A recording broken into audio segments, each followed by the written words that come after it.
it. And there we are for another episode of From Depression to Expression. And today I'm sitting here with Ekaterina Sophia, and she's sitting in a warm place. I'm here in a cold place in Denmark. You're sitting in Cyprus, right? Yes. Welcome to the show. We just met a few days ago through your fiancé, which studied together with me.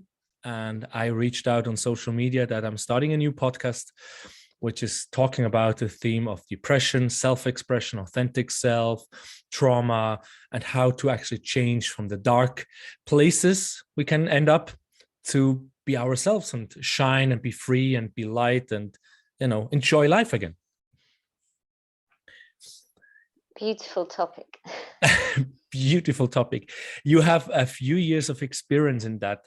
So we will get there. And today's talk is more about who you are. So we find out who you are. And then we decided to have further episodes where you go deeper in different modalities that you're offering. So how would you describe yourself in, 3 words, which you, of course, elaborate a bit on, I hope?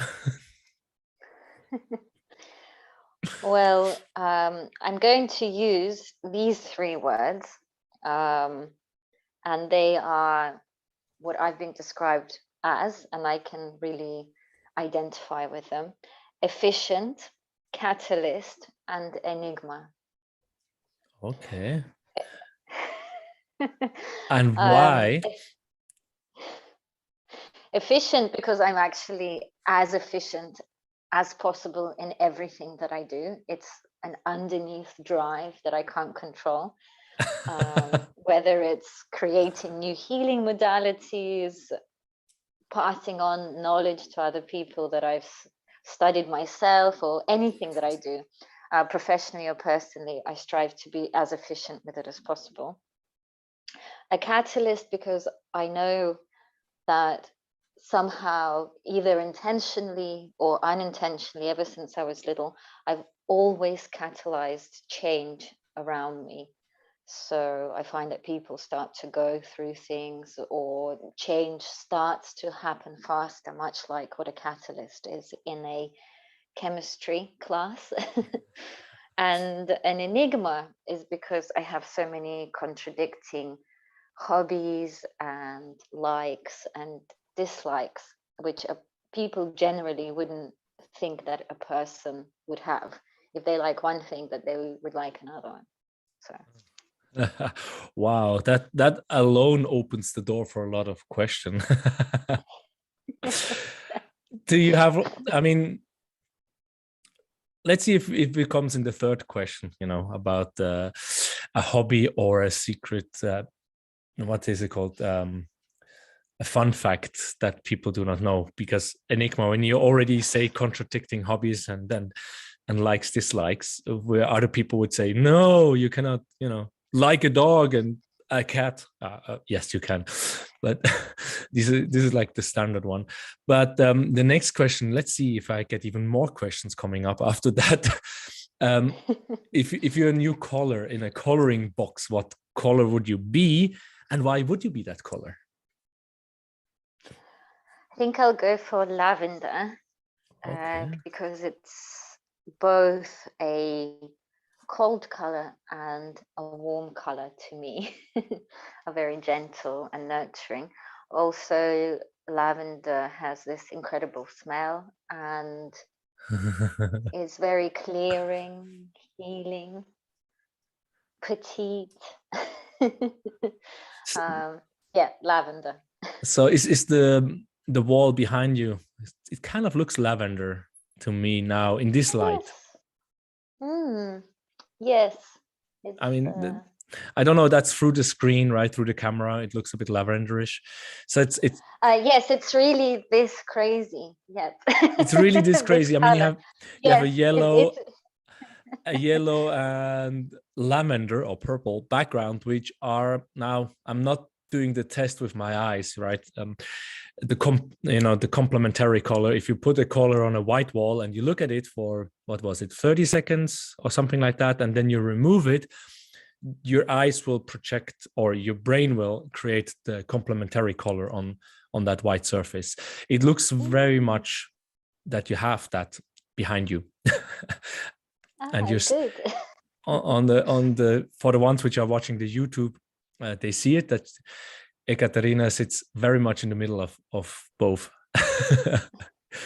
in here on the screen. So is the color, it sounds like the color is influenced because of also the flower or the plant. Yes. Are you using oils, or are you using just the plant standing around, or the fields, walking through the field of lavender? I have some lavender plants that I have managed to grow quite big. They are a little bit fussy at the beginning, but once they get stronger, they're fine. They don't like to be overwatered. Yes, I know. I've also created my own little baby lavenders all around the house. I was watching a YouTube once, how you should go about it, right? Because we got 2 or 3 lavenders and they died, and I think the third one survived. And somehow, when we had seeds, I gathered them, and we gathered the flowers, right, because of the smell. And then, of course, you have all these little seeds, these hard little balls, and then we started our own little production. Not that many survived. We live in Denmark, so it's not that dry. So we have to be careful. But the ones which grow, as soon as they have a certain size, they are pretty stable. Beautiful. And then let's go to the next one to get to know you a bit better. The secret not so many people know, or fun fact about you. I'm a pretty honest person, and I'm very transparent. So this is quite a hard one, but I guess it would be that I read sometimes these, what I call trash novels, romantic trash novels. Oh. About like werewolves and other really silly romantic things. I try not to do it too far, but yeah, you just use this word romantic trash novels with werewolves. I'm like, yes, of course, that's what came to mind when I just saw these I sorry, but I cannot help it when I think of, when you said these romantic trash novels, I just see going in the, no, you don't go really to a bookstore for them. You go to the kiosk. You normally go to the kiosk or at the airport, and then you see these, these whatever books with these women and these beautiful men in front of it, and these whatever cheesy titles. That's what I saw. Yes. So it's like when you're traveling, you go and get one of them. So yes. It's important. I don't know. It's important for me to sometimes just have a laugh and not be so serious. Oh, so it's like, yes, so it's black humor in it. So it's basically comedy for you.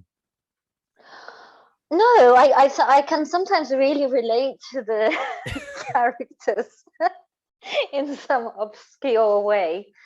So I take them very seriously.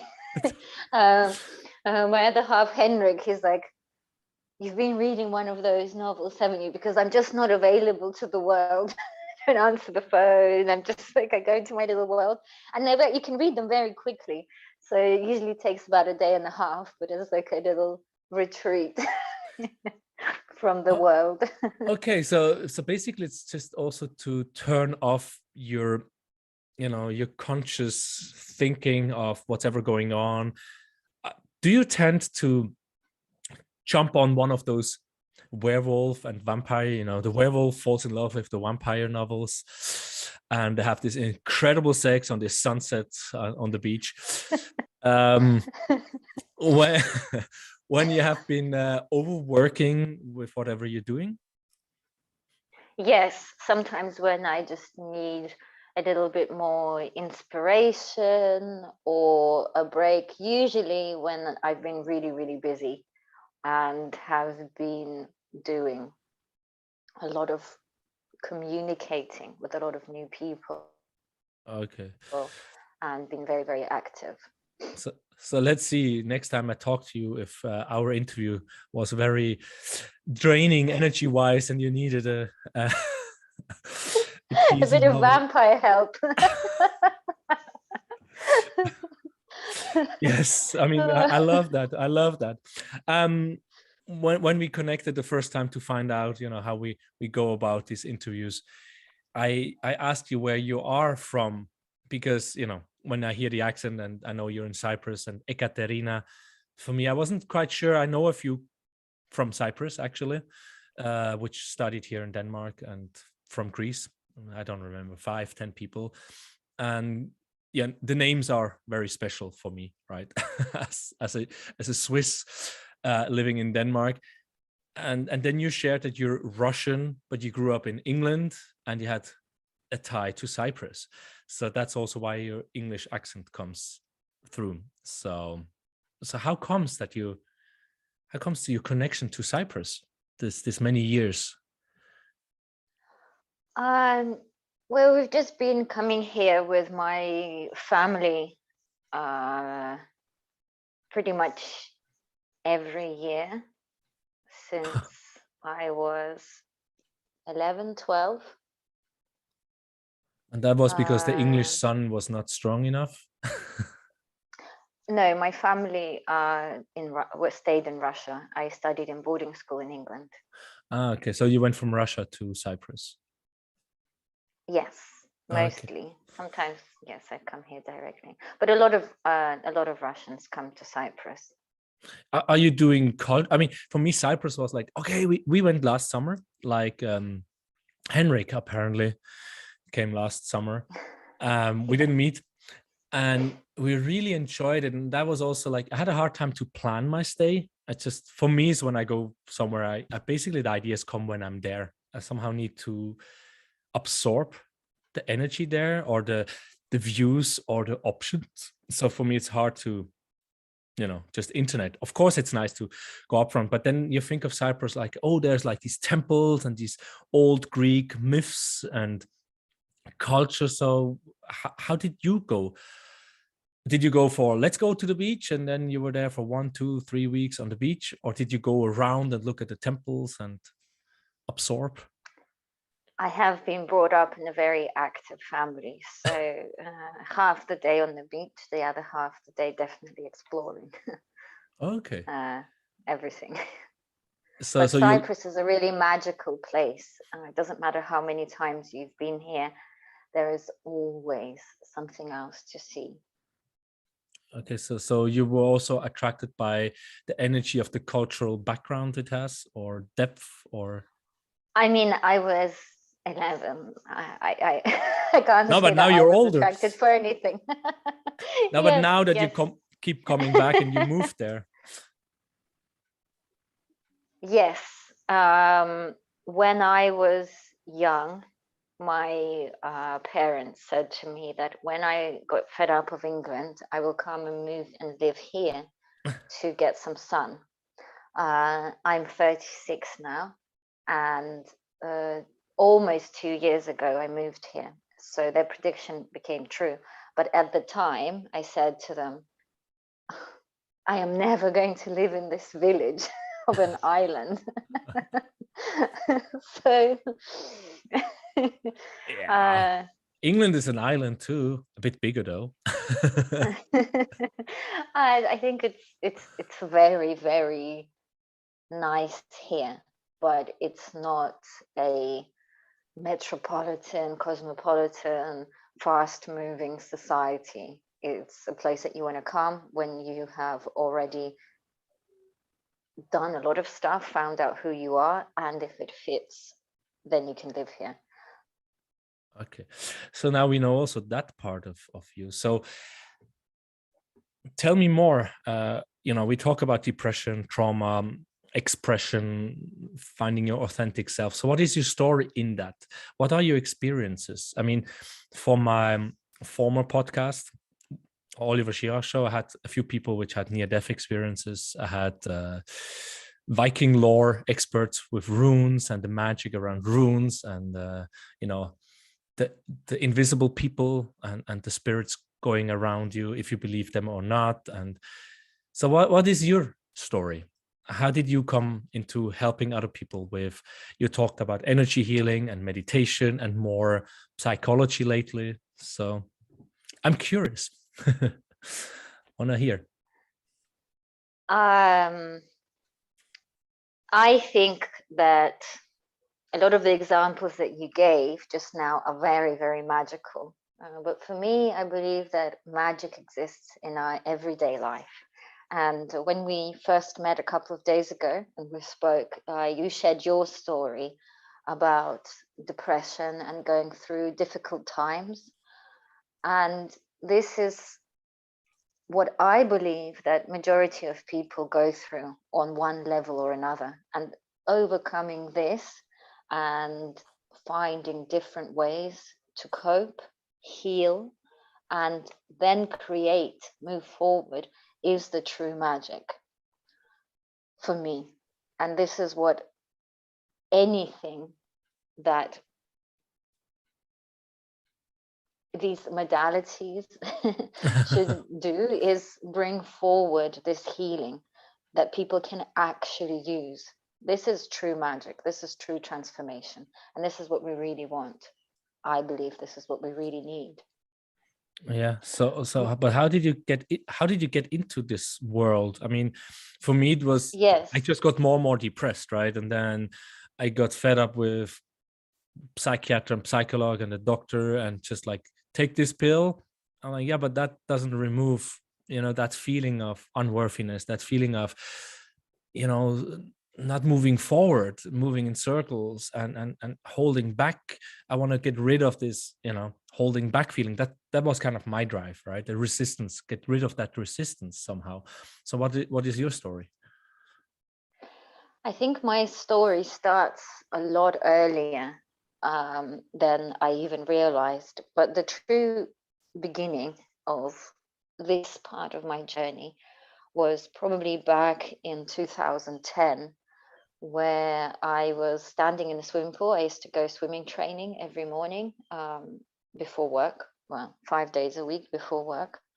And it was just an incredibly beautiful setting. It was a pool in the middle of a park, all covered by glass, sauna. I mean, I was really in a good place. And I was working in a nice organization where I was working 9 till 5. I had extra holidays. I had reached really the peak of my own expectations for myself. I never wanted to be extremely rich or extremely powerful. For me, my lifestyle was really, really important. So I didn't want to go into central London and work extreme hours. And so I actually managed to create a lifestyle that I wanted. And I stood there and I thought to myself, I don't feel excited. I don't feel the magic. I don't feel how I used to feel when I was little, because you have a drive, you have a vision, you have all these things, and they keep you busy. You have this excitement. And here suddenly I realized that nothing really got me that excited. Everything was great, but I didn't feel this inner spark. And I must have in that moment sent out a prayer. I mean, I went to church. At the time I used to travel to Oxford to the Russian Orthodox Church, and I used to pray, and there I always connected. And so I can't say that I was depressed, because I had a lot of coping mechanisms and huge amount of resilience to work and move forward irrespective of how I felt.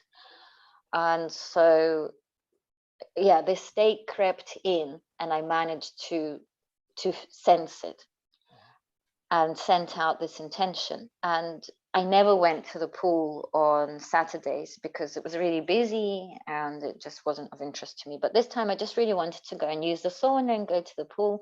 I went there and I met a friend well, an acquaintance. He used to share a flat with a friend of mine. And I was like, oh my God, is that you? I probably shouldn't say his name.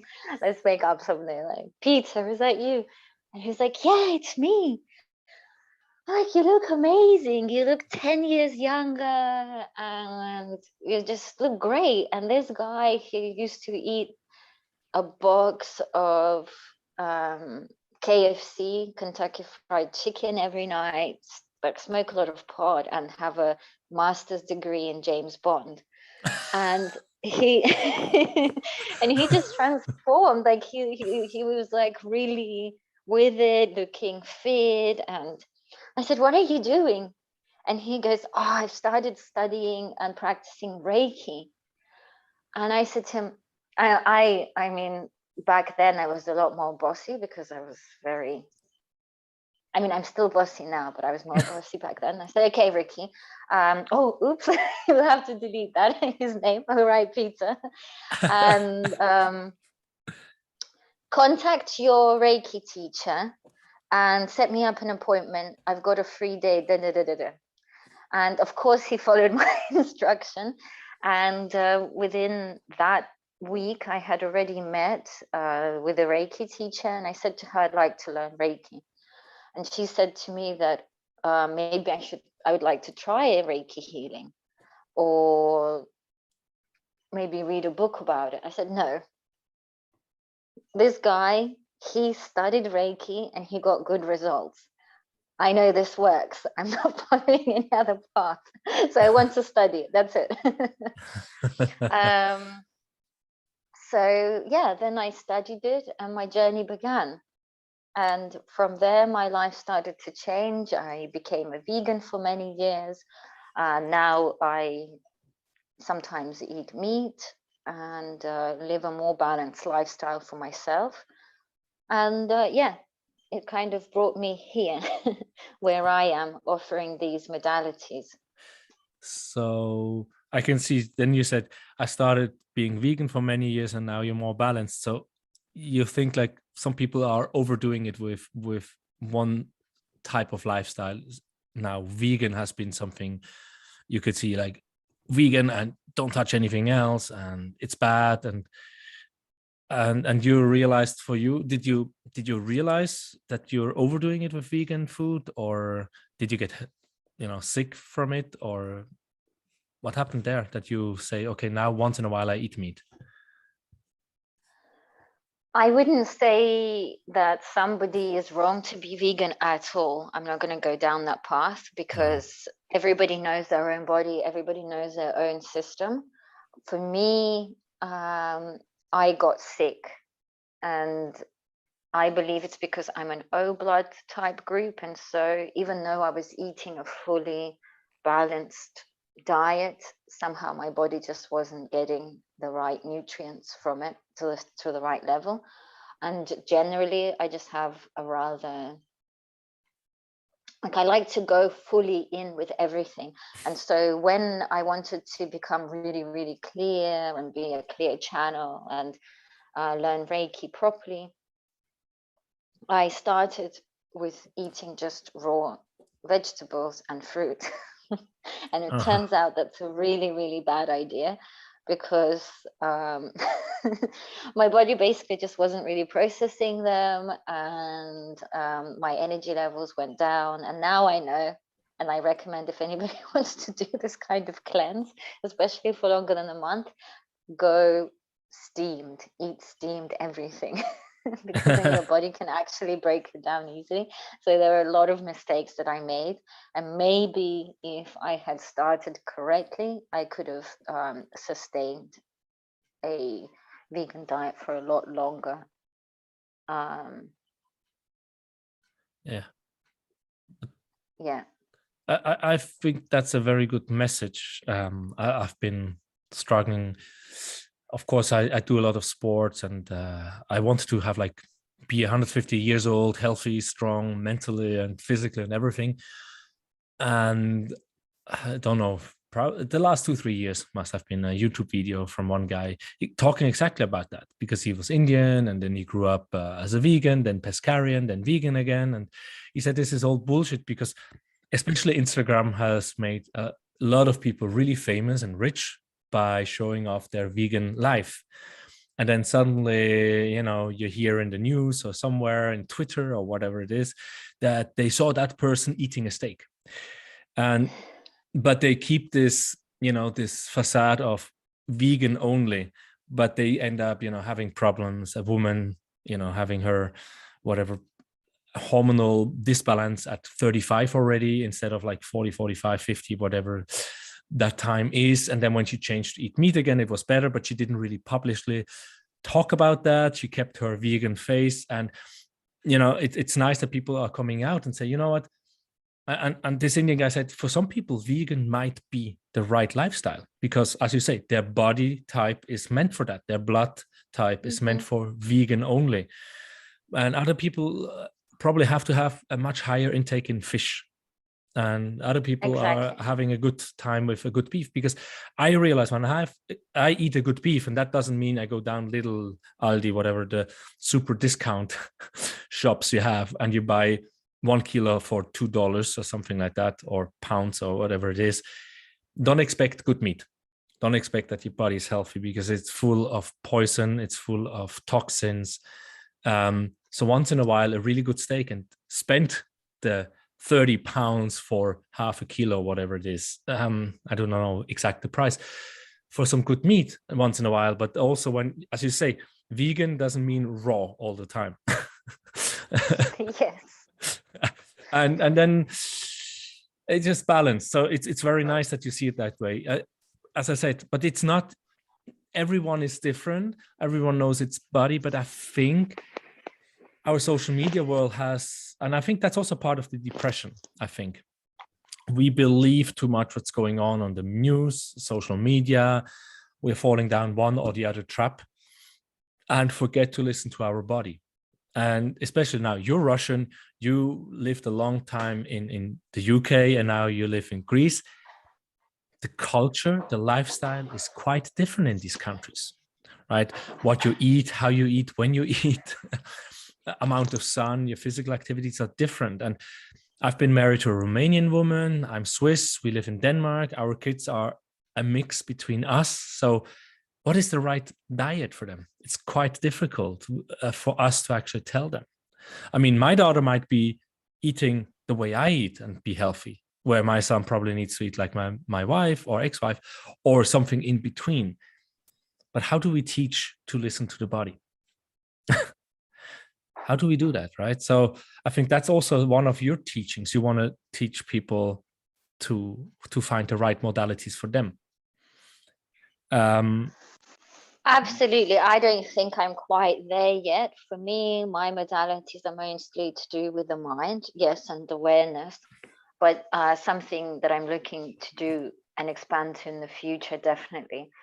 But really, our medical system has the ability to do blood tests, guide us towards how we're feeling. And like you said, the topic today is depression. Food, sugar levels, highs, lows, they're all related. So your mental health is directly related to your diet. For example, I've been going through a cleanse for the last month because like you said, the food, the type of food, the lifestyle is very different in each country. I started eating later, allowing myself to eat certain foods that I haven't eaten for a very long time. And I felt that it was time to get really on top of my health again and get in shape. And so I've been really, really strict and eating clean. And then the last week, I've allowed myself to have some processed sugar, a little bit of bread and some cake. And I felt it straight away. I felt my energy levels change. I felt my mood change, my skin, everything, water retention. So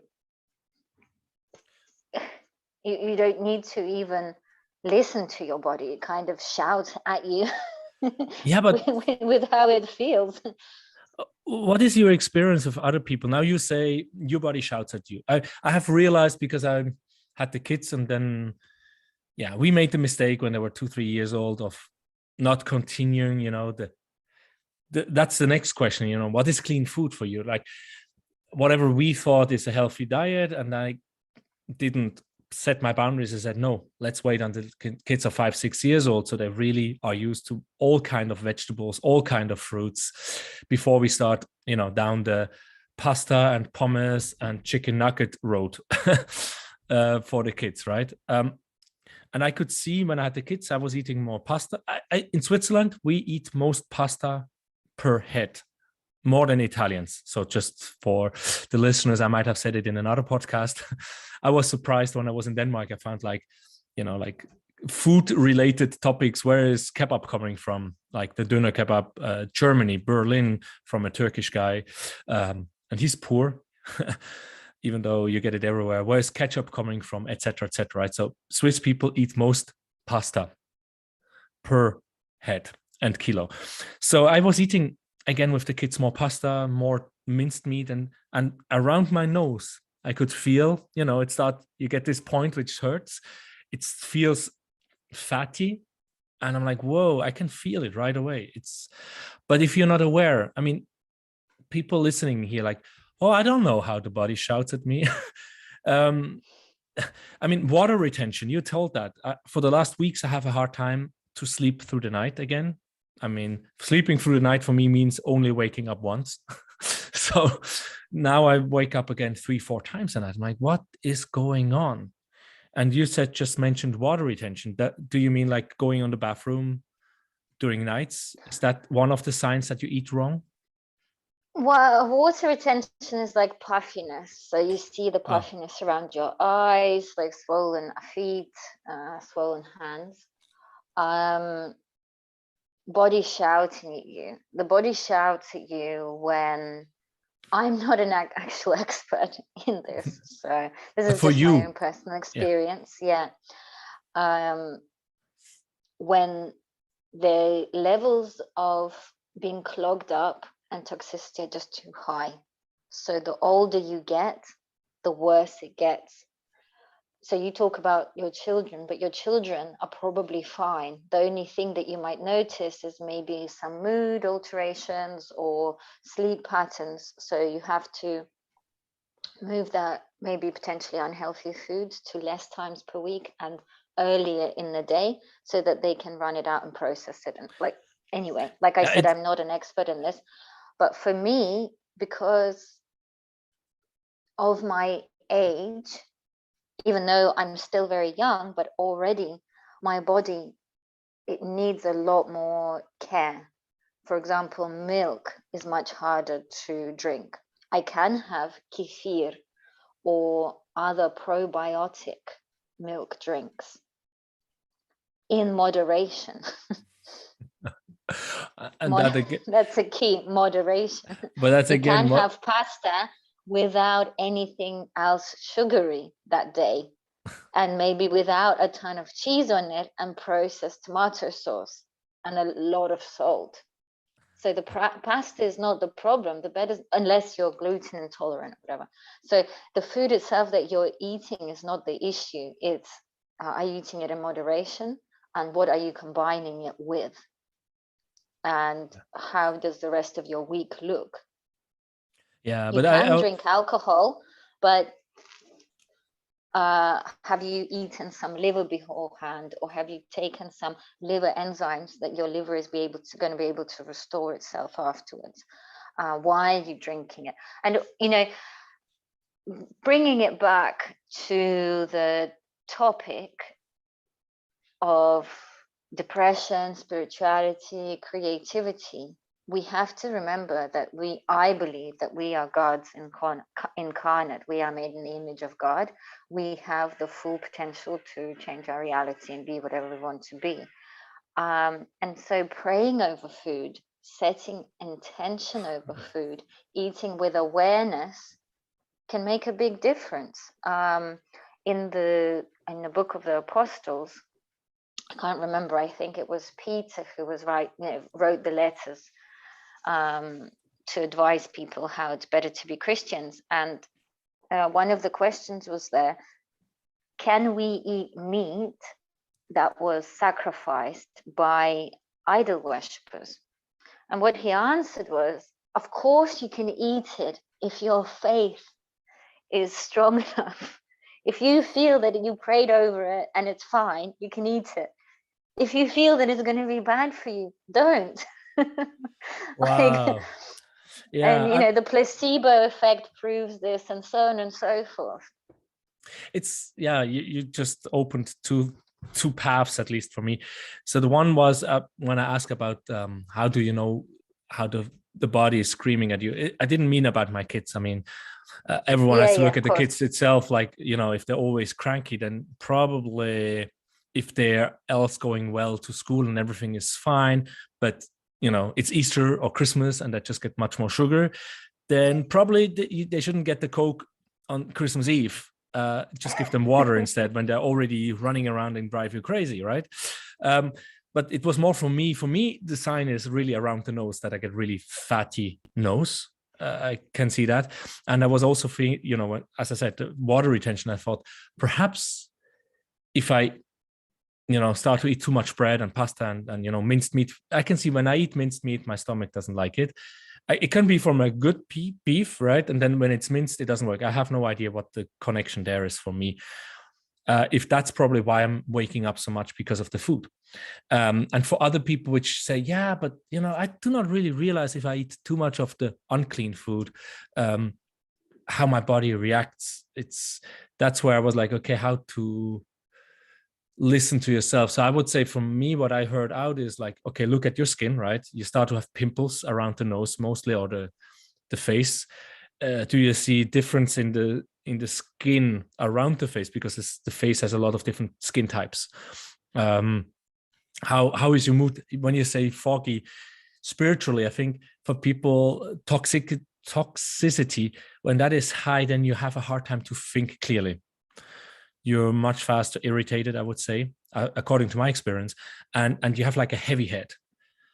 So I think that's the sign for me when you have been eating too much or drinking too much things which are not good for your body type. You overdid it. I think how I like to look at it is not having a relationship with my food so much, but having the relationship with my body and understanding that I have this biological computer that I exist in, which has organs, and these organs have functions. So if you want to know how your body is screaming at you, the best thing to do is to study a little bit of biology to understand what your organs do. Maybe watch some YouTube videos about it, and you'll understand whether the pimples or going to the toilet or this or that, which organ is suffering. And then you can decide which food to limit or what diet to do. And always you should seek advice of a professional, especially if you're going to do anything drastic. But like, for example, there are specific signs for the liver, there are specific signs for the kidneys. And at the same time, it's not only food related, it's also your emotional state. So many people believe, and I believe, that the organs are tied to particular emotions. I personally really like the book of Louise Hay about symptoms, body symptoms that are related to particular experiences and emotions. So you can have a look at it for free on a search engine like Google.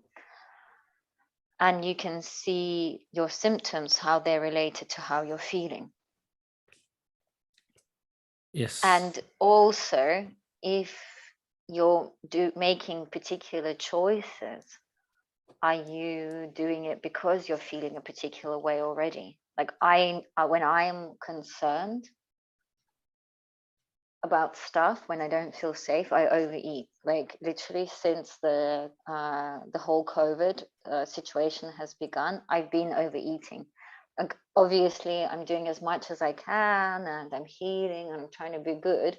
But I have this sense that everything might shut down soon. There might not be anything of it underneath, because that's how we're feeling. And so things I would not allow myself, which I haven't allowed myself for at least the last 10 years, suddenly have become acceptable, because we might be going into harder and harder times. There might be a lockdown. I might not be able to go to a restaurant. I might not be able to eat that cake. And so we have to understand our underneath drives and heal them, or at least be aware of them. Yeah, that's the emotional awareness part. Let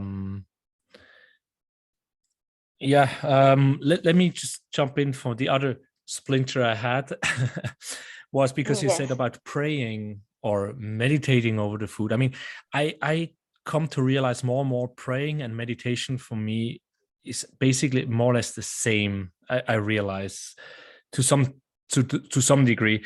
And when you say, you know, and now I also understand why you're praying before you eat in a religious setting. It has always been triggering me to do these things. It has always been triggering me anything religious the way I grew up. It was just like, no way, just felt wrong. But I think for me, the whole culture around it and the whole explaining why we do certain things was not done from a way of love and understanding, more on the way of, this is how things are. Like this typical, why do we do this? This is how we do it kind of answer from the parents or the culture, which didn't really convince me. But I can see the point of it, because there's also the Japanese guy, which I forget always the name, which did the water tests, right? With meditating, love, forgiveness, thankfulness, all these positive emotions into water, and then put the water into a fridge, or I don't know if he just took drops and then crystallized them. And then he did the same with negative feelings, anger, fear, stress.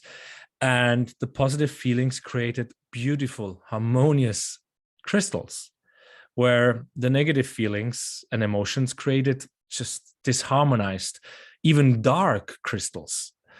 And you can there are several books. I went once online. You can find several books with the images. And I think he also did the test with, giving, praying over water and giving that water to different plants and how they were growing. They were growing much better than the ones which got hate and other things. And I grew up, I do not know how old I was, but you need to talk positively to your plants and they will grow nice. I always thought that's funny that people are sharing things like that, but I start to understand there is truth in it, right? So I think you're right. I didn't want to go down that road that you have to over concentrate on food. I mean, sometimes I have periods where I really focus too much on food, like this and that, and I shouldn't. Yes, you should get your cookie if it really makes you feel good and you do not feel bad about it. So do not feel bad about eating the cookie afterwards. Just say, you know what? I wanted to feel good. I enjoy it. And I just loved it. And you just, kind of meditate or pray over it. So your body needs that cookie. Yeah, eat your cookie with mindfulness. Eat it really slowly. Enjoy every bite. Make the most of it. Yes, and just feel great that you did it. Not like 10 minutes later, shit, man, I shouldn't have done it. Then that's really bad. And that was basically the bracket, because I really like that you said, the praying or the meditation over the food. The more you believe in, have faith in it. And I actually did that this morning, I think, or was it yesterday evening?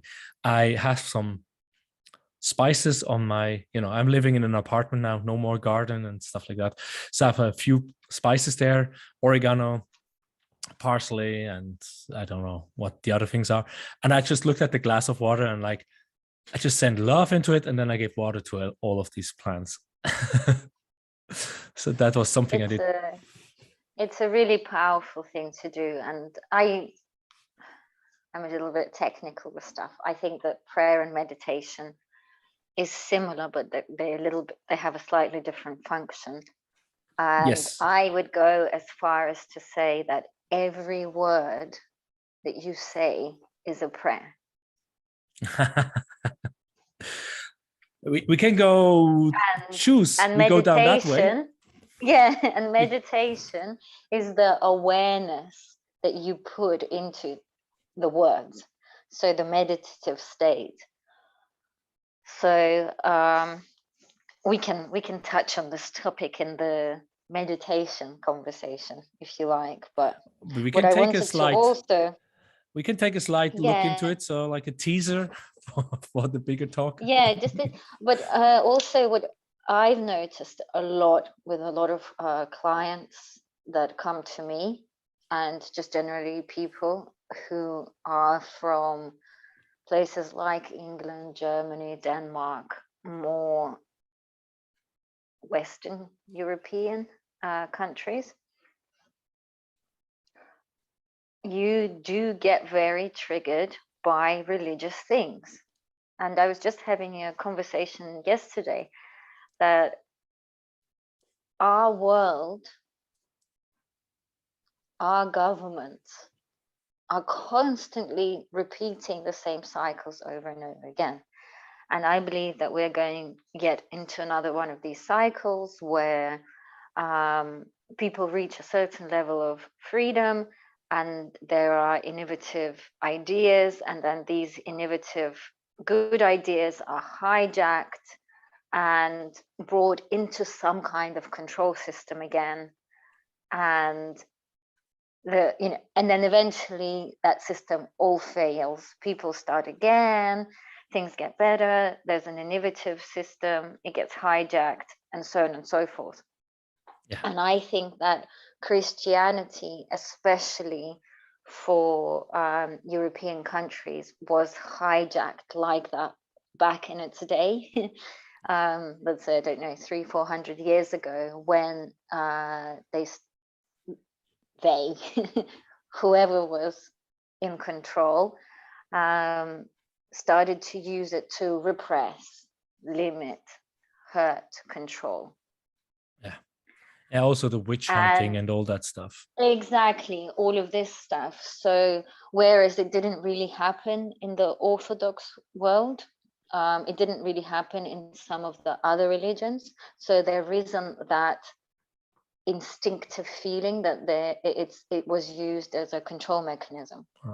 But the problem is, how we were having with this conversation, is that the same people that have this inner feeling of fear towards religion, or not the fear, like a repulse, because it was used as a control mechanism, which has nothing to do with a love for Christ or energy, or it's nothing to do with the actual real principle, are once again falling into the same control trap, because it's like they've learned from the past, but they haven't actually learned to see the truth of the control system.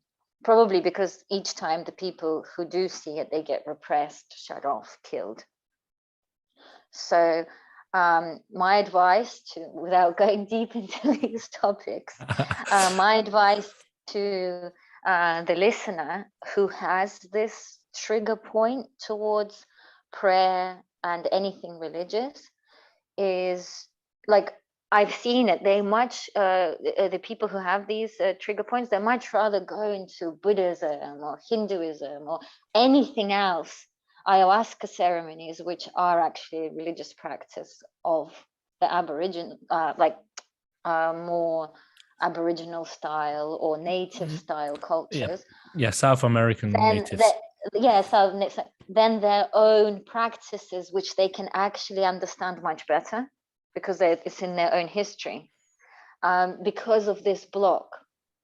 So my advice to the listener is, have a look into that.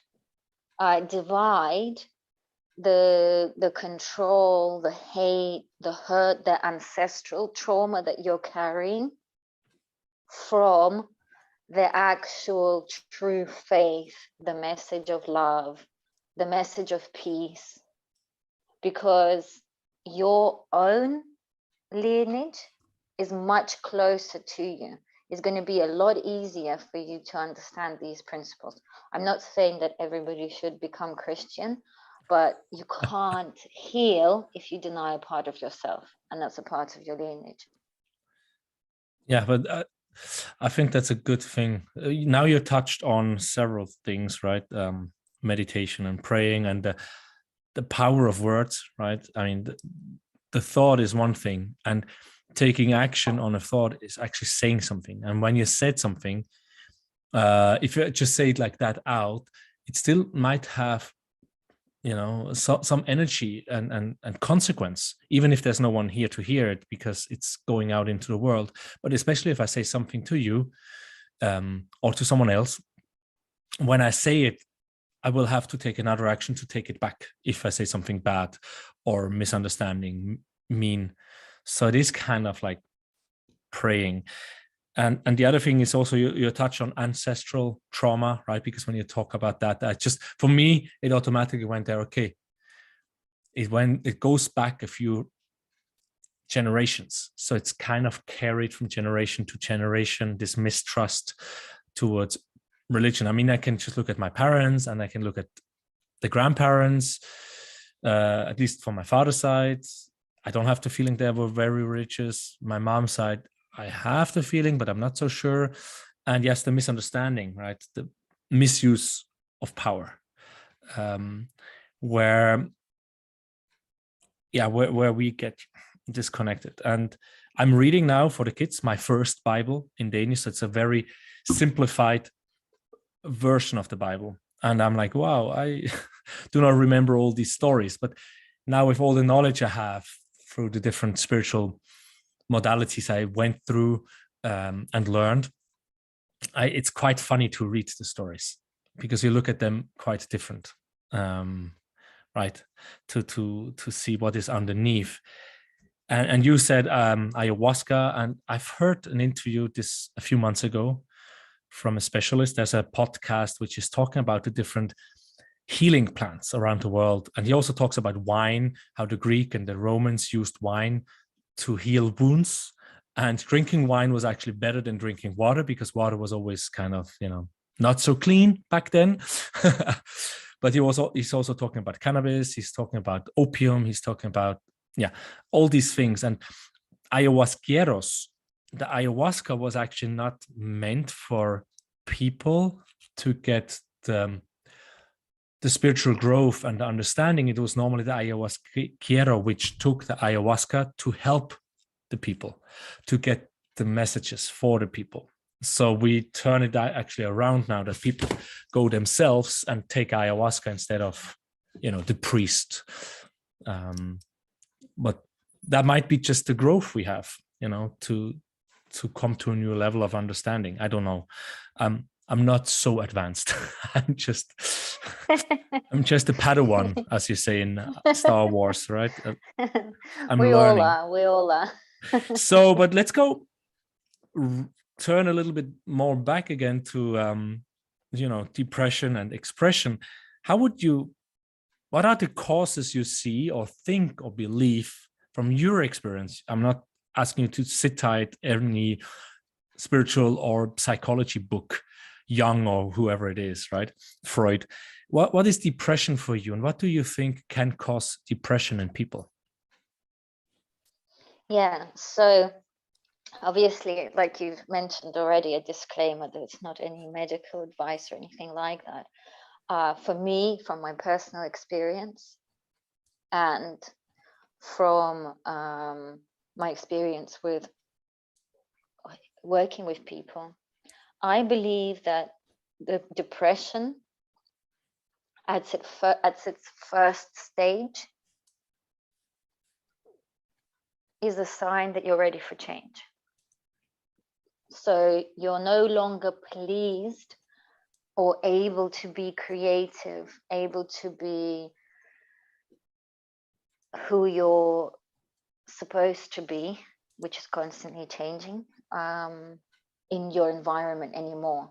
And it's time for you to change and for your environment to change.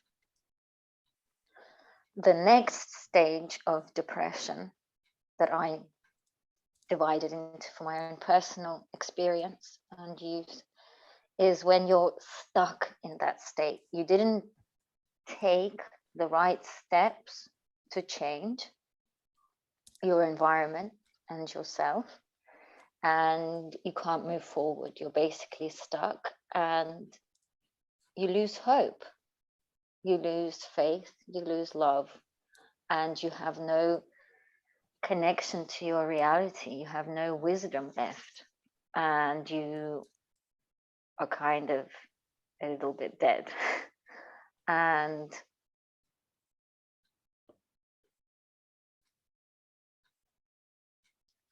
I'm talking a lot about Christianity today, but it is a talk about me, and it is very, very close to me.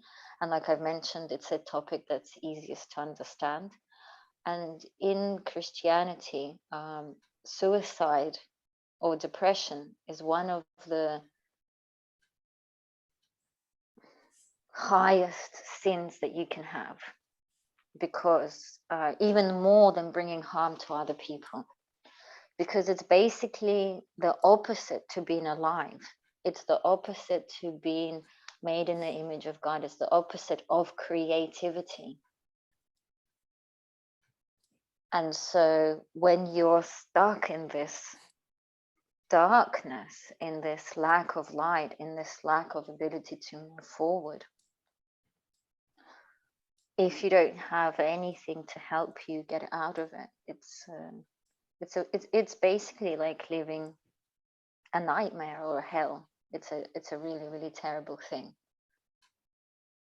And people go through this all the time. I've been through it. And people are going through it more and more, and at a younger and younger age. And so this is kind of my interpretation of depression.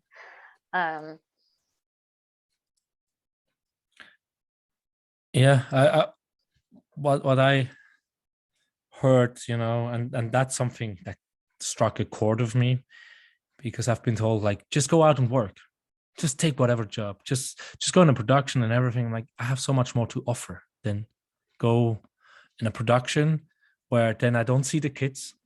Then the kids are very small, and then they have 1-2 hours a day with the parents, and the rest are in the institution. For me to do something that does not feel right. And I had this really strong feeling, if I do that, and I'm still fighting that, right? I still have these energies. Now we had a very strong November full moon. I didn't think of the full moon, but suddenly I had no energy for 3 days in a row. And on one of my Telegram groups, they were like, oh, don't forget, there's like a really good YouTube video about what to do on the full moon. Like, what? So I watched it, and I'm like, Jesus, it is full moon. And I really had no energy. So then I fight these things again, where I just want to give up and just like, whatever, I just take whatever job, it doesn't matter. I just get money. So I can pay my rent. I can pay my ex-wife for the kids, so they have what they need, and I have food on the table. But for the last 10 years, whenever I was having that thought, the next thought comes, you're just suppressing the light, as you said, the life, and you live a nightmare to some degree, because for me, it feels like more like the soul is leaving the body. It's more like it's a soulless shell, which is just doing. The body will just continue doing things, but there's the life of the soul, the self-expression is missing. That's kind of what I felt a lot of times. And when you said, like, it's kind of, the light is missing. And for me, it was like, I had no vision, right? The vision was just black. Like, what will I do in half a year? I don't know. I don't see anything. What will I do tomorrow? I don't know. The same as today. That's not fun, right? And that's also what I hope in the podcast to get scientists which also look at what happens in the brain actually when people have these feelings and thoughts, and how is the whole chemical blood set and brain set. So, but we keep it there. That's when I have a scientist talking about it, which can go more in details. You say you were going into depression. Was that when you were at the swimming pool? Was that when you were depressed, or Was it before or after? I mean, it's hard to say. I think, just to add to what you were saying and how I felt, this depressive cycle, it feeds on itself. Yes. And yes. the more you are in this state, the more you are in that state. And that was one of the main drives of why I do what I do. And I changed over to this, is to break those cycles in different ways at different times. Probably I was out of depression in that moment because I had the clarity to feel that I wasn't excited about anything. So I think if you're in a real depth of depression, you're not gonna get that. You're just gonna be like you described, an empty shell. And so I would have thought that I was in a pretty high inspired state to notice that I was lacking inspiration. Okay. Yeah, I mean, I used to think when I was 17, 18 that depression was just an excuse for being lazy. And then a number of events took place and I didn't realize it, but I only realized later, like I said, I think depression is a particular state where you are not in touch with hope. And I just felt like I couldn't really do anything. It wasn't that I didn't want to do anything. I just didn't have the motivation to do anything. But because of my nature and because of the way I've been brought up, I quickly started doing and taking action. And I know that maybe it might not feel good to do certain action, but I believe that one of the best cures for feeling like that is taking action. And the best kind of work that works, I mean, for everybody I know, is just simple repetitive work, creative work, where you're putting things together, or you're doing gardening, or you're making something with your hands, you're cooking. You just have to keep on participating in life physically. And somehow that reconnects you, grounds you, and helps you to move forward. So physical therapy in a different kind of sense is really, really important. But at the same time, ideally, if you can get hold of some kind of experts or use your own techniques or use some of the techniques that we'll share in the later podcasts, this will really, really help. The three pillars that I talk about, which are directly linked to this topic, is meditate, heal, create. But you need to kind of do them in the right order to start off with if you're in a really low place, dark place. But as you master all of them, you notice that you tap into each one all the time, because we will go up and down all the time. Yes. It's part of a learning curve. So if the depression is a sign that you're ready for change and to evolve, it's a really good thing. It only becomes a bad thing when you don't know how to move forward and you've allowed yourself to get stuck because of limiting beliefs, fears, a really big disappointment. The reason why mine happened was because the life that I envisaged was suddenly not possible.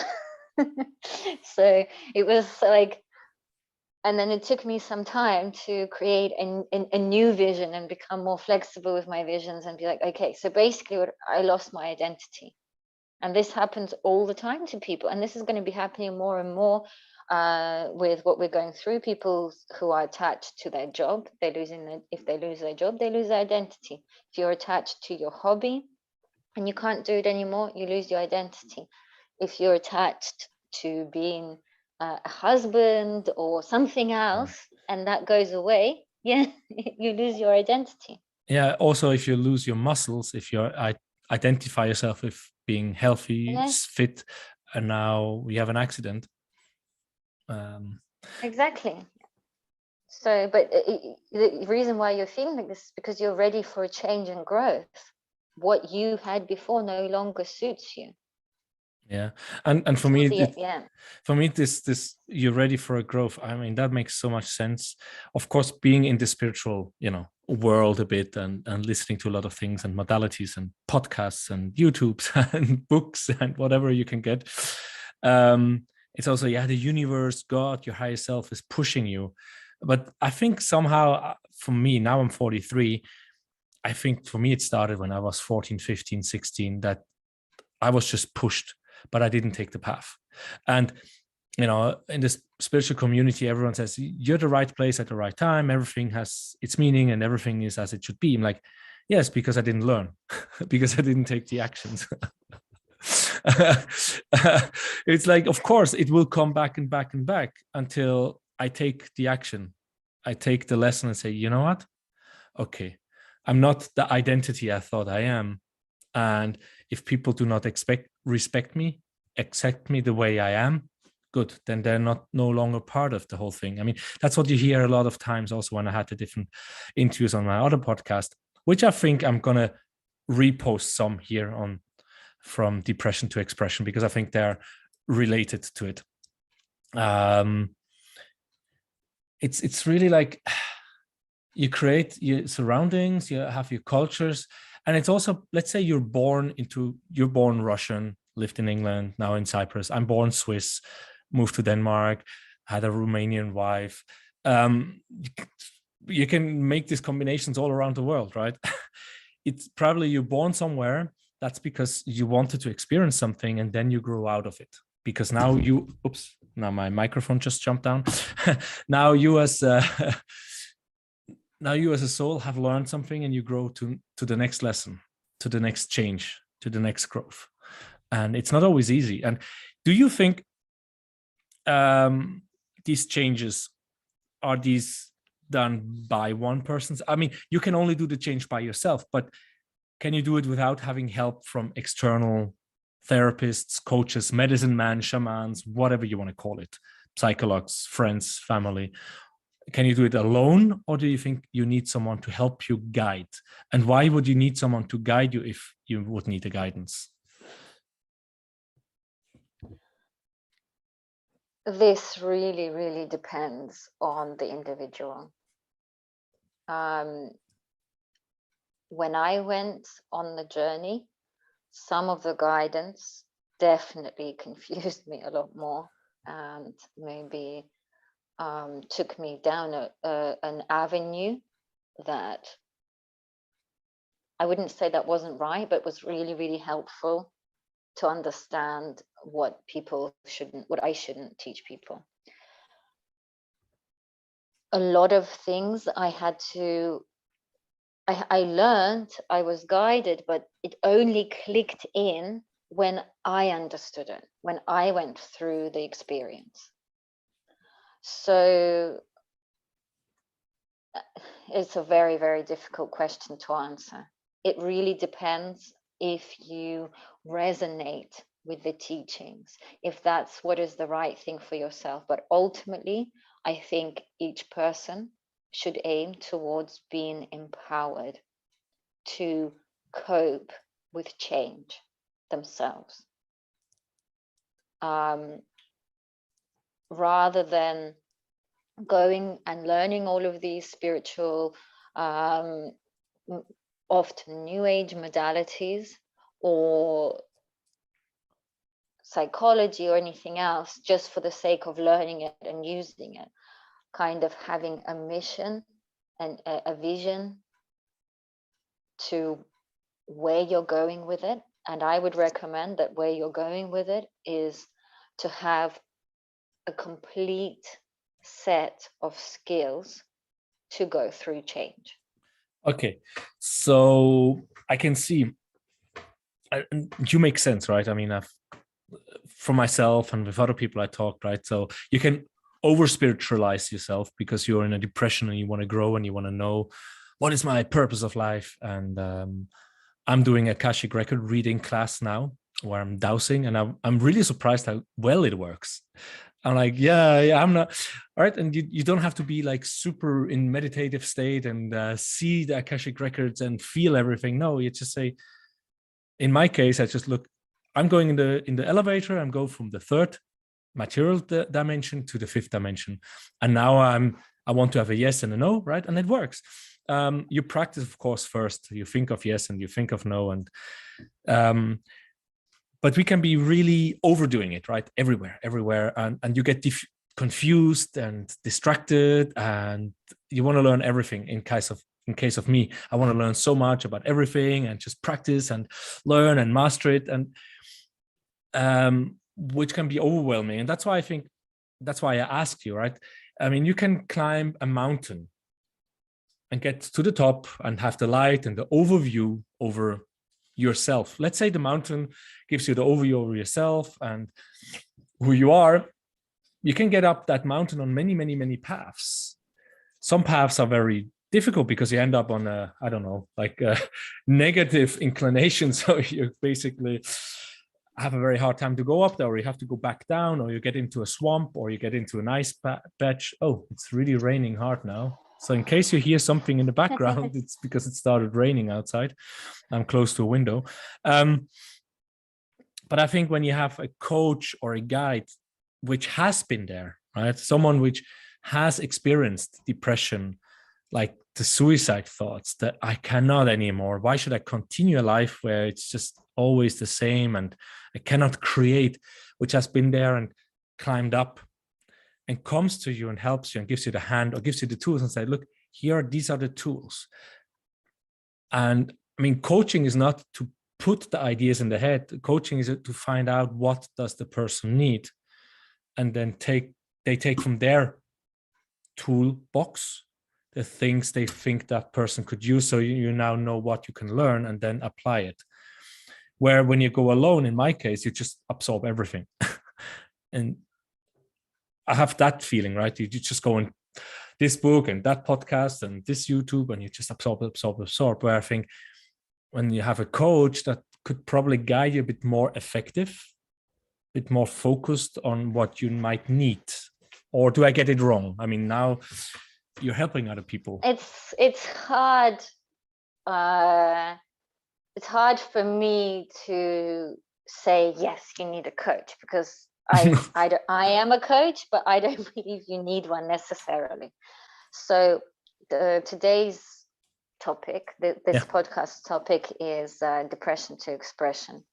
So if depression is a sign that you're ready for change and expression, then anything that you're learning or doing needs to be your own personal individual toolkit that helps you go through change, that then will be created in such a way that you can update it and change it.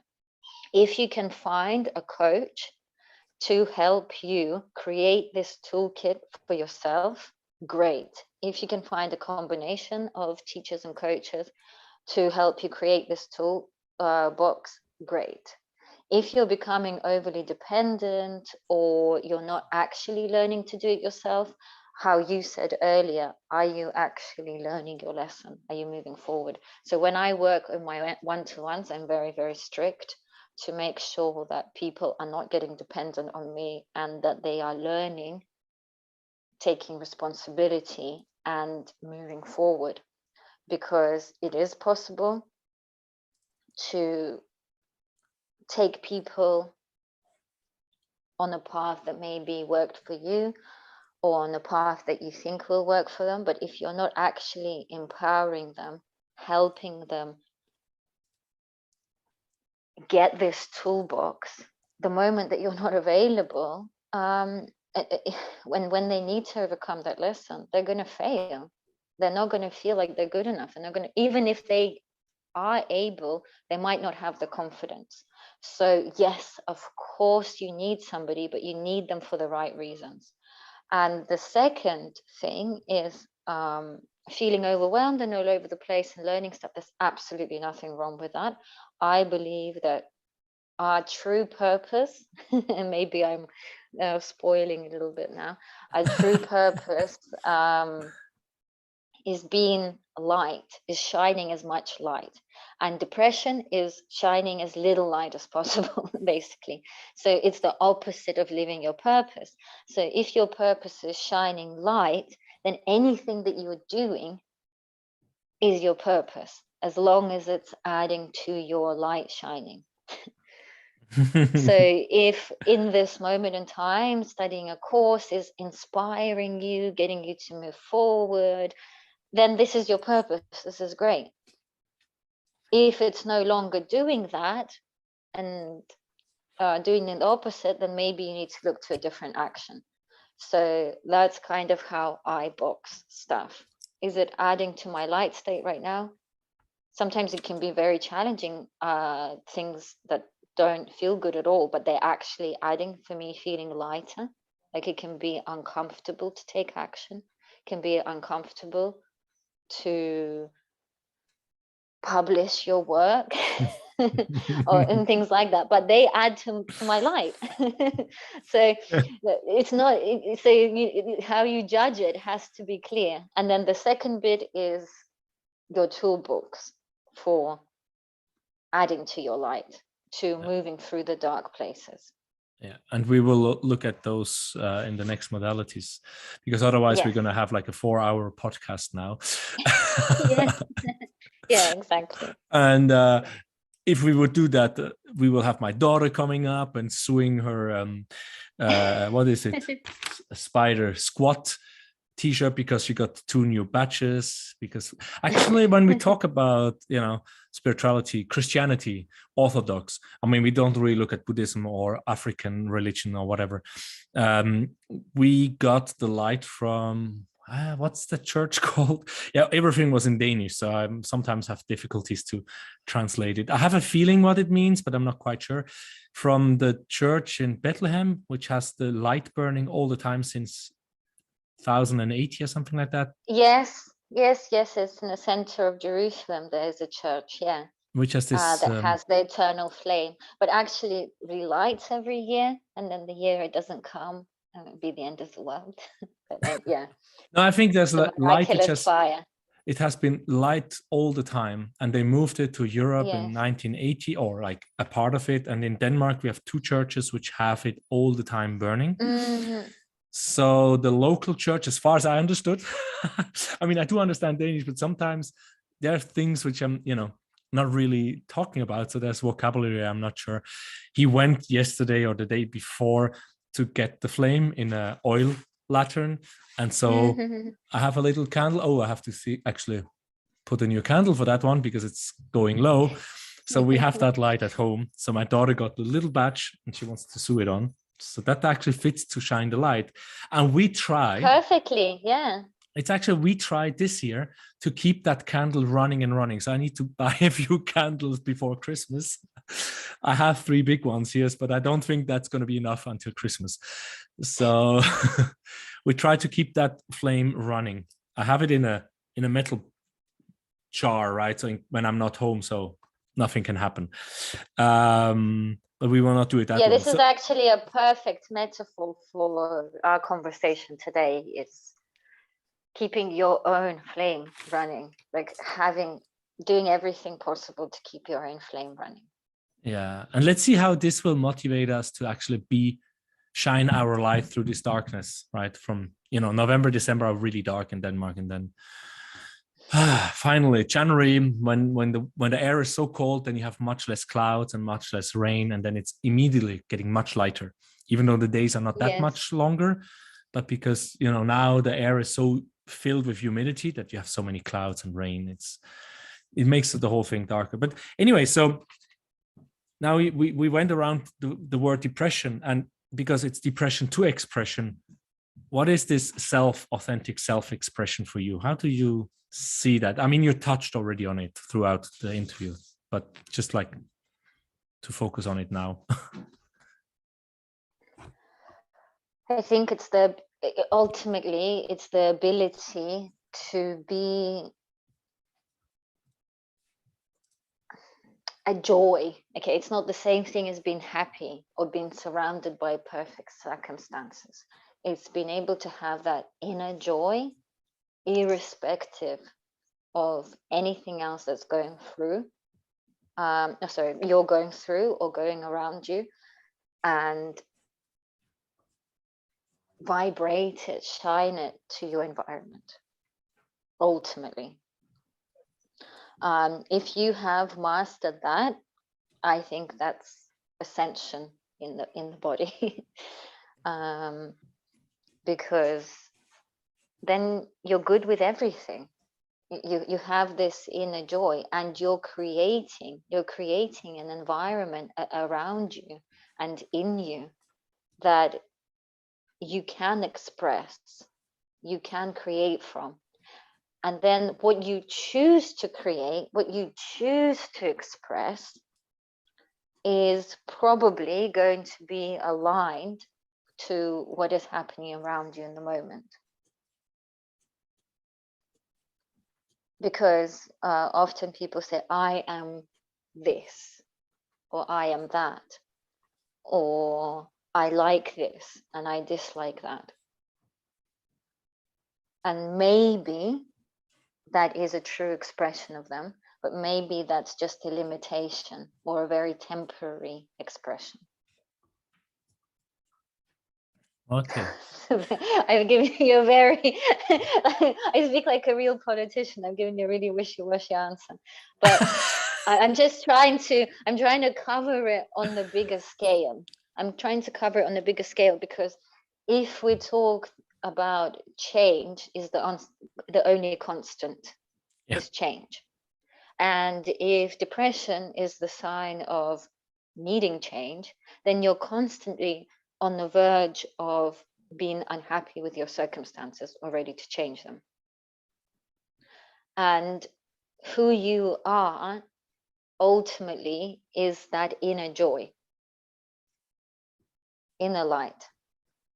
And in order to be able to accommodate that, you have to be fluid, you have to be flexible, while still being able to maintain your healthy boundaries, while still being able to express yourself in creative, positive, hopefully useful to society ways. Mm-hmm.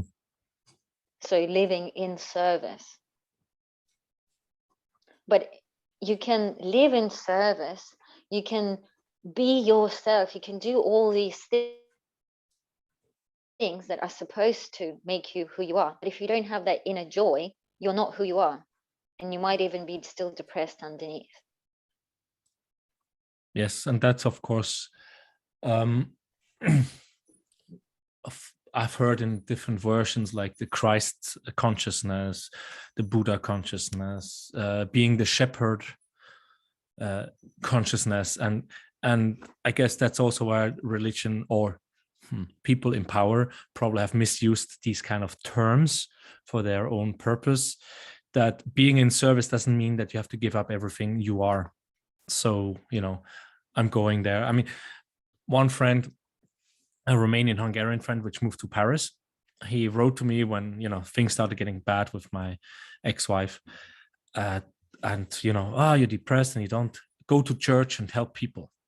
I'm like, yeah, for some people, that might be the path which is filling up their cup because they can be themselves. But for other people, it might not be. So they will be in service in a church and do everything for free and help others, but they feel empty all the time. Then they're not really in a shepherd herder position, right? They cannot help others in terms of service because exactly they're doing the action, but they're not feeling it. Genau, Swiss German comes through. Exactly. So yeah, as you said, you be flexible, have the joy inside yourself, and have your healthy boundaries and say, no, this is too much. I'll help here and there. And that's actually when I look at my friend circle or my network, the people I consider successful are actually the people where exactly, no, I'm not going to say him this or make him to do this and that, because something in me tells me not to do so. It's kind of like they have these healthy boundaries, and sometimes I don't even need to say it because you can just feel it. Just know like that's how far I go.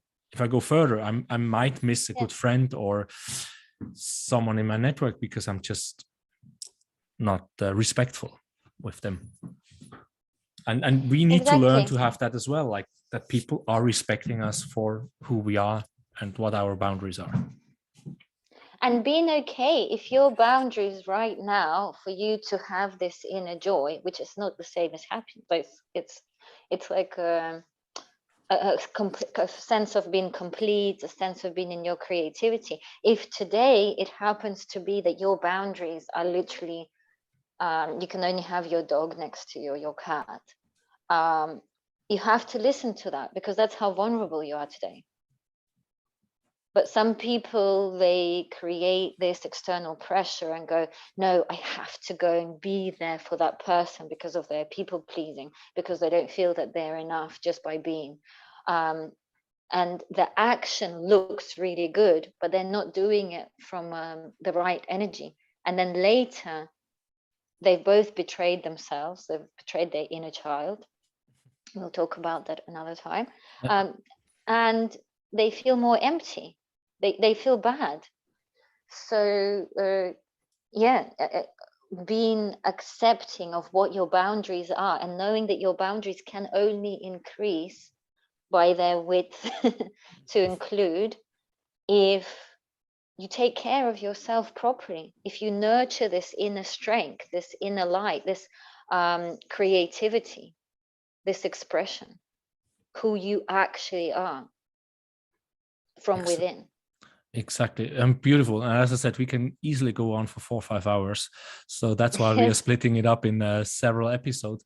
But one more thing, because we started talking, right? We started before the show. I also want to see if in the future I'm going to have like this pre-show kind of like where everyone can come into the Zoom or whatever before we actually start recording. So we have these talks which are not recorded for people to join. So to generate some extra money for me so I can actually live from it, because that's what I want. I want to have talks like that and share it.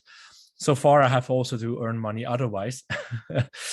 But we had some really good talks and I had to actually cut down because I'm like, whoa, but these are things we should talk about here.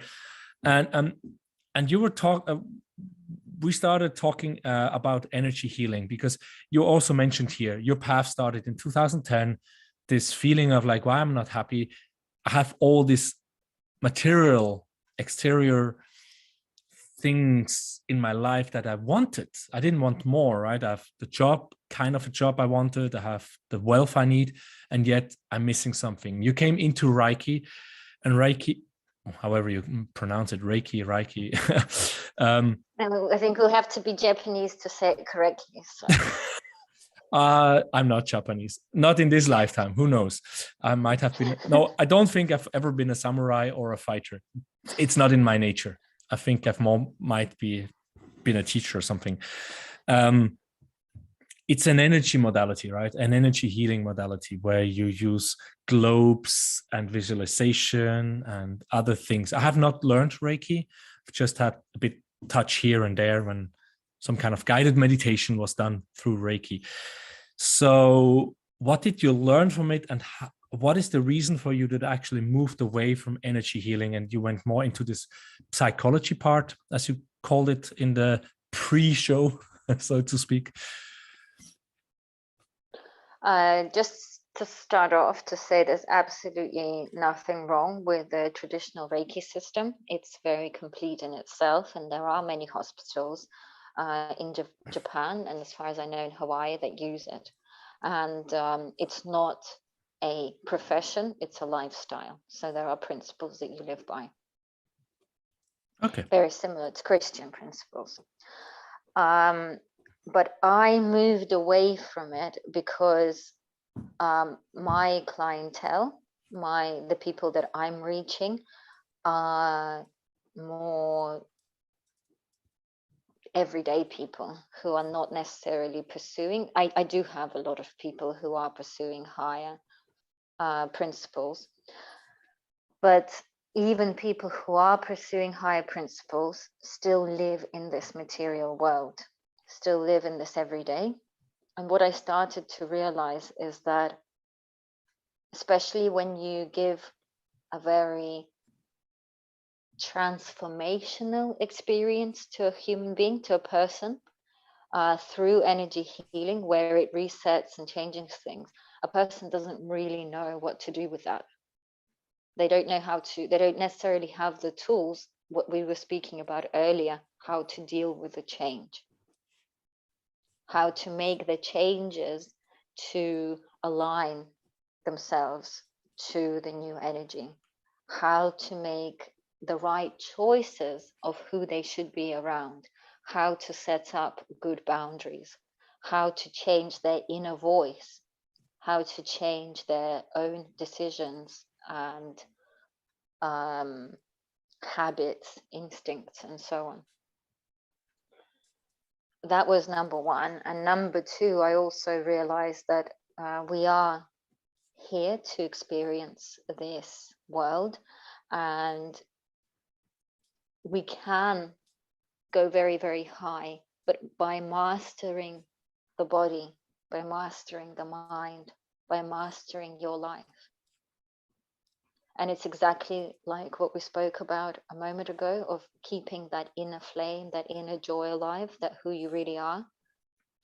Your boundaries can become bigger and bigger and bigger by you mastering yourself and your reality. The more you master being able to stay in this state, the more you can be of true service without going out of it, without harming yourself.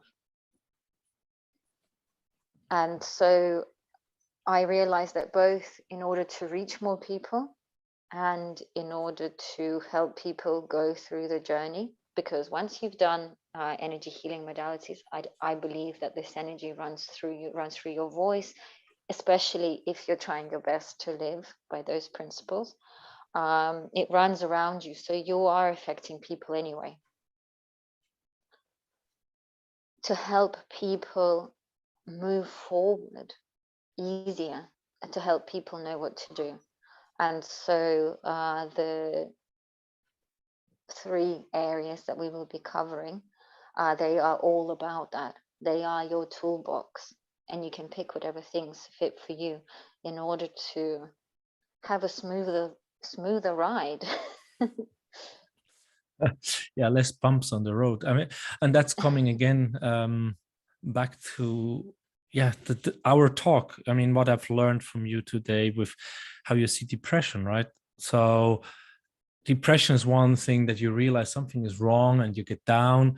And yes, some people, they need like a week, 5 weeks, 2-3 months, and they make all these changes. They cut away their family, perhaps even their kids and their wife, because they're draining them. They cannot express themselves. I mean, I'm sure there must be people which do that, or their husbands, or their parents or sisters, and they just stand alone because they realize, if I don't do that, I'm not growing.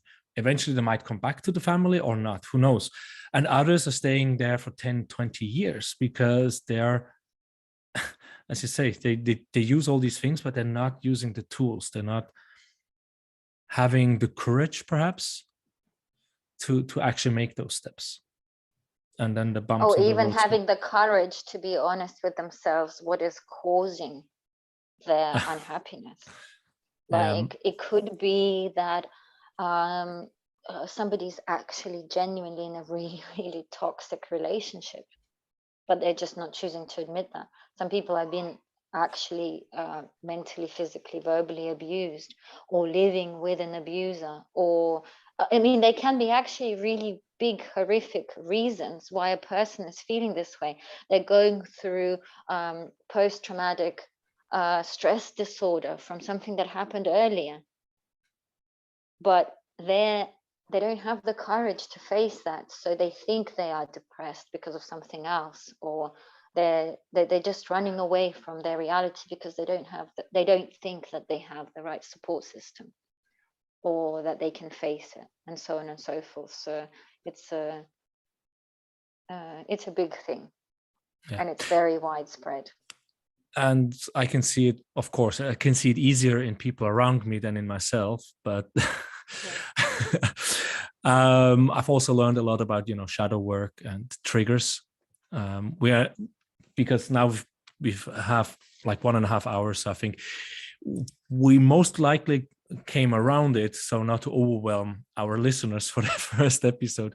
So we have also more to talk in other episodes, but the triggers and the shadows, I really can see them sometimes in other people. I'm like, wow, that's me, right? Or Jesus, I've been there and I really tried to get out of it. I mean, that must have been so draining for people around me that I've been acting like that. And I knew it, I was acting negatively, but being able to see another person doing the same around me and then actually feeling how annoying that is, it's kind of such a eye opener for change. But sometimes it's enough once, and sometimes it's something you have to re-experience, right? It's about experiencing the same situation over and over until you have the strength or really the kick in your butt to actually change it. Because you're like, Jesus, I cannot stand around that person. Like, okay, I have to change that about myself. Exactly. Right? Is there any other topic you think we should talk about Ekaterina interview part? I think we've covered a lot. So there's no open question.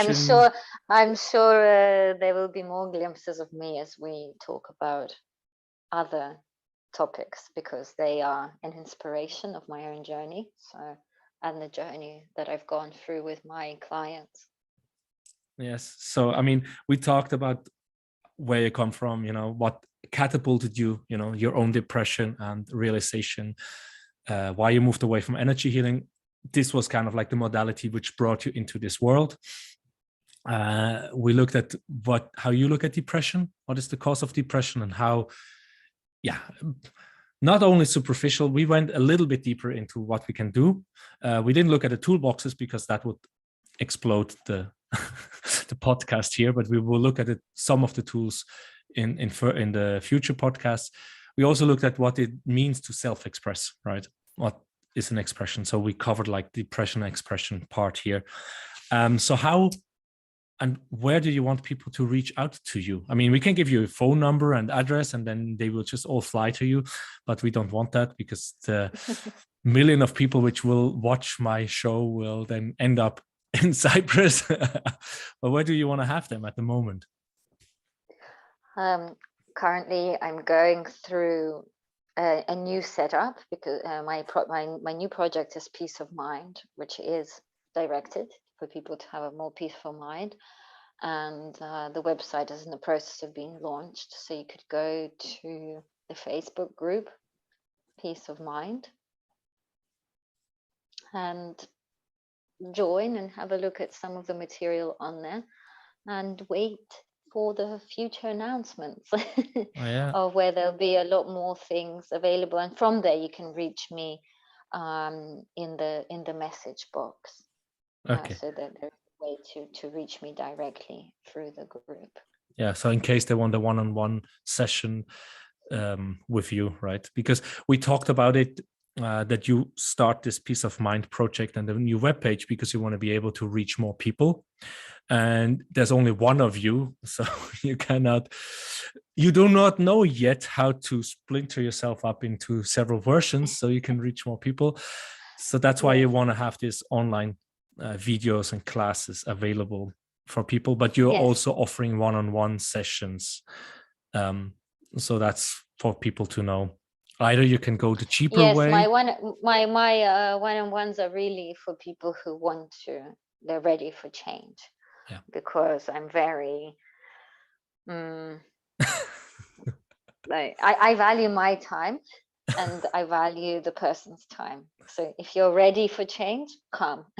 If you're not sure, then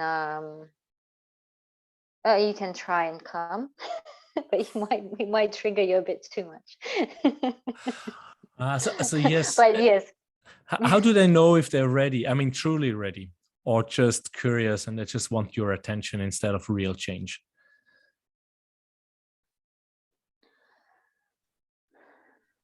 I think probably the people who are listening and who are drawn, they're already ready for change and who are willing to take the step.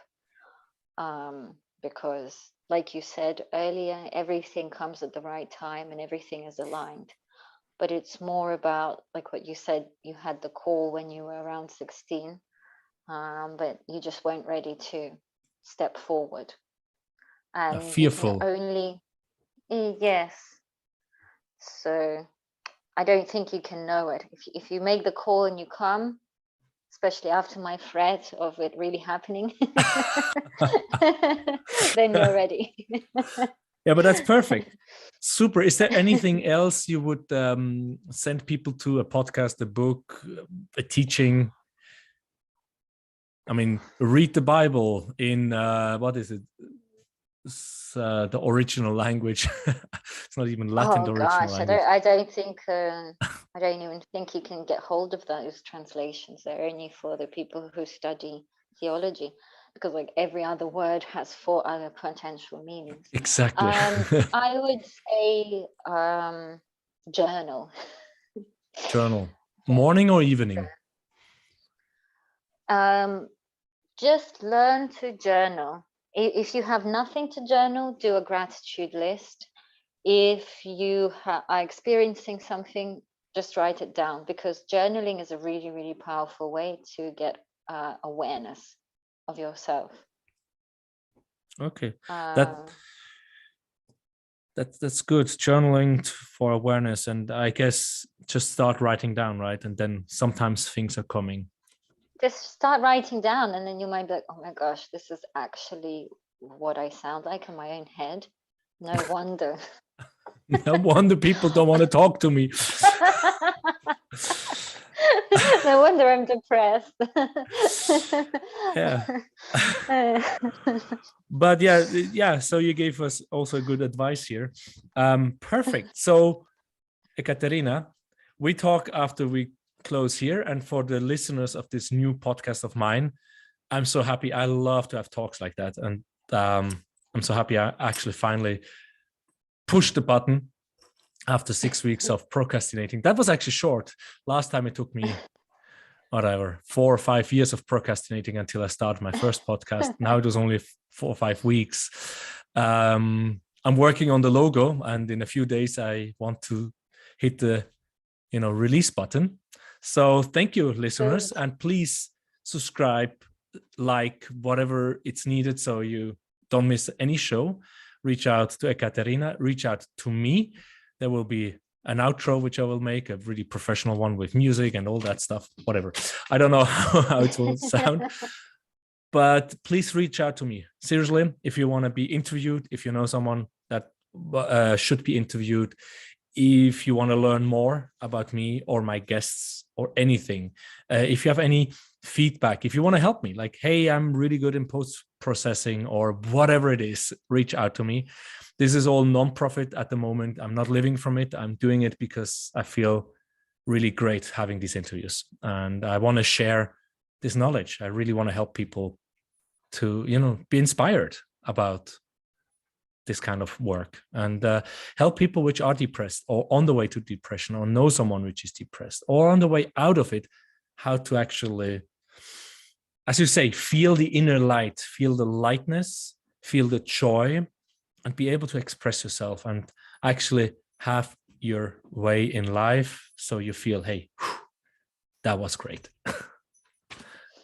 With that, thank you for listening.